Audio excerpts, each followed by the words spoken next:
This video is about memory strategies. I'm going to give you one example and you can play along and you'll do quite well. A mnemonic is another name for a memory strategy, typically using some sort of elaborative rehearsal to give you a complicated association. We're going to be using some imagery, and that'll help you remember 13 cities in order. You'll be able to do them forward and backwards. So here's the cities real fast.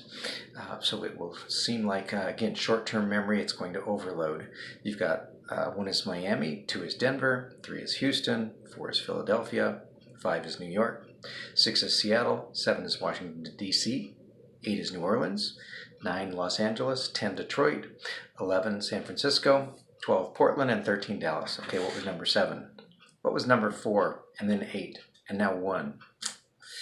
Well, pretty soon you're going to be able to do this very easily. It's going to take some time, and that allows us to encode and store these things with some significant associations. Again, elaborative rehearsal methods.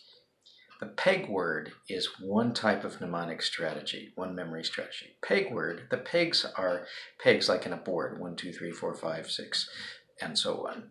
And these pegs are a system that we've remembered in order. And an easy way to do this is to use rhyming words that rhyme with the numbers in order. So 1 is a bun, 2 is a shoe, 3 is a tree, 4 is a door, and so forth. You can use those. You can use my images and they'll probably work very well, but you can create your own if you want. So we're going to do this. 1 is a bun, 1 is Miami. How do we remember Miami and bun? That way we can remember it's the first one, number 1. So Miami, it's sunny, there's a beach, people are barbecuing on the beach, they're eating hot dogs and hamburgers with buns, so picture in your mind somebody eating hamburger or hot dog holding a bun. It's nice and soft, they're just enjoying the summer at the beach. 1 is Miami. 2 is a shoe. 2 is Denver. Denver, it snows a lot. Colorado, cold most of the year or a lot of the year. People are trudging through the snow in snowshoes, those tennis racket snowshoes, so walking through the snow. So 2, shoe, Denver. 3 is a tree. 3 is Houston. Well, I'm not sure there are very many trees in Houston. There's a lot of oil there, so you can imagine something that's a crazy image that wouldn't really occur, but that'll stand out in your memory. So it's a tree with oil coming out of it. Making all those rich Texans having some oil. So 3 is a tree with oil coming out of it, so it's Houston, because Houston and oil. Okay. See how these are connecting to each other? They're connecting in our mind. 4 is a door, Philadelphia. Philadelphia is where we created many of the important documents and concepts that the country was founded on in the colonial days. So picture a colonial building, Independence Hall, for example, a famous building that is on the back of one of our bills of currency, and a door. You're opening the door in Philadelphia, seeing Thomas Jefferson, John Hancock, John Adams, all those important early Americans creating these documents in these the beginning of our country. So 4 is a door, Philadelphia. 5 is a beehive. Beehive. 5 is New York City. So let's picture the Statue of Liberty, which we associate with New York, holding up that torch, but the torch is actually a beehive with bees that are about to do some damage to the statue because she can't move, so she's not exactly really happy. Statue of Liberty, hive, 5, beehive. It's the 5th city in our list.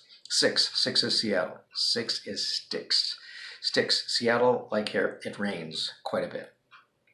It's raining, people are holding up their umbrellas, but it's so windy and rainy that the top has blown off or is upside down and these people are getting wet. So they're basically just holding sticks in the air, getting wet. 6, sticks, Seattle. 7 is heaven. 7 is Washington, D.C.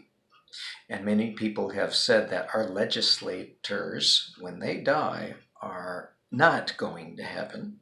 So who knows? Anyway, so 7, heaven, Washington, D.C. Imagine where they're not going when they're done doing their service. 8 is a gate. 8 is New Orleans. So remember Hurricane Katrina and the levees broke, which is levee is sort of a gate keeping the water in, and the dams broke, causing more havoc and disruption in the lives of people in Louisiana. So 8 is a gate, New Orleans. 9 is a sign. 9 is a sign. 9 is Los Angeles. So Los Angeles is famous for freeways. So you're driving on the Santa Monica to the Hollywood to the Harbor Freeway, getting all confused, looking at all these signs, and you don't know where the heck you're going in the midst of all these traffic. And so 9 is a sign. It is Los Angeles. 10 is a hen or a chicken. So 10 is Detroit. Detroit is where they started cars.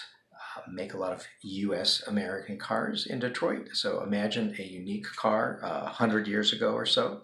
It may be a Model T built by Henry Ford and his company. And imagine a chicken is driving it. So honking on the horn, and the horn's going bok, bok, bok, bok, bok, bok, bok. So you've got this picture in your head of a chicken driving a car. So 10 is a hen, car, Detroit. That's how you're going to know Detroit is the 10th on our list. 11 would be 7-Eleven.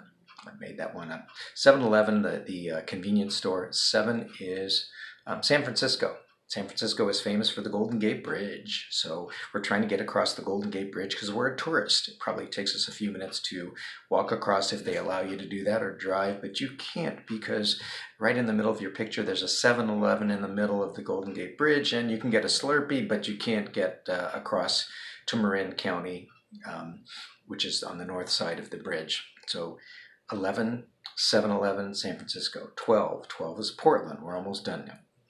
12 is an Elv, or Elvis. 12, Elvis.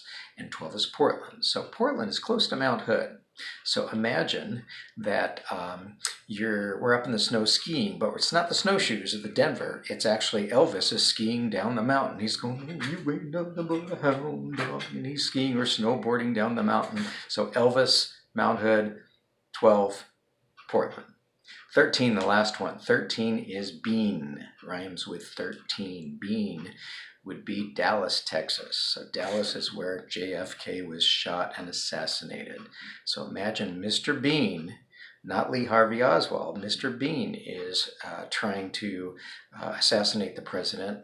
And I know that's a serious topic, but let's, for the sake of our unique memory strategy, so Mr. Bean is bungling the job. He's just not getting it done like he typically. And imagine him making those little mumbling noises. He's trying to get the ammunition and the,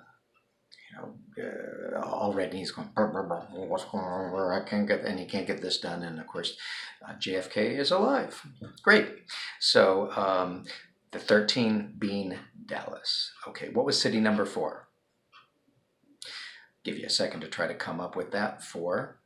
Door. 4 is a door. Door, what's the vision, the image we create? It's Philadelphia. So Philadelphia, the door to Independence Hall. Okay, what's 8 and 7 in that order? 8 is a gate. The gate levee, that's New Orleans. 7 is heaven, where the legislators are not going. That would be Washington, D.C. So now you've got 13 cities in order, 13 things in order, 13 things by themselves are way beyond the capacity of short-term memory. But now we've committed this to almost long-term memory, particularly if we review this a little bit more and on some sort of regular basis. It could be in there fairly permanently, such as for me, because I've been going over this in class periodically using the same example, and it works quite well in the short run, but in the long run it might get into long-term memory because it's elaborative rehearsal. That's the peg word method, one mnemonic strategy. See you next time.